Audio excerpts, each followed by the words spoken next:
Get ready with me for கல்யாணம். என்னோட அத்தை பையனுக்கு தான் கல்யாணம், அதுக்கு தான் கிளம்பிட்டு இருக்கேன். இப்படி ஒரு சொதப்பலான கெட் ரெடி வித் மீ என் வாழ்க்கையில நான் பண்ணதில்லை. இன்னைக்கு நான் ரொம்ப காலம் கழிச்சு பட்டுப்பாவடை சட்டை போட போறேன். ஃபர்ஸ்ட் குளிச்சுட்டு வந்து லென்ஸ் வச்சுக்கிறேன். ஃபங்க்ஷன்ல எத்தனை பேர் கண்ணு தெரியாம கண்ணாடி போட்டா ஐயோ அசிங்கமா இருக்குமேன்ட்டு சுத்தி இருக்கீங்கன்னு சொல்லுங்க.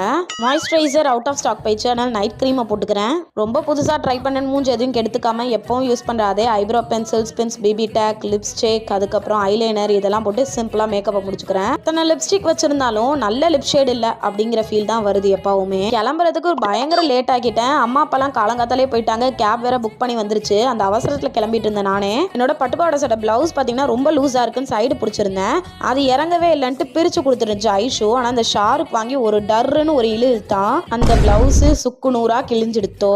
என்ன பண்றேனே தெரியாம கடைசியில ஒரு பிளாக் கலர் பிளவுஸ் எடுத்து போட்டு கிளம்பிட்டேன். தம்பிங்கெல்லாம் ஏன் இப்படி பேய்களா இருக்கானுங்கன்னே தெரியல. நெக்ஸ்ட் டைம் கொஞ்சம் ஜாக்கிரதையா இருந்துக்க வேண்டியதா. So bye.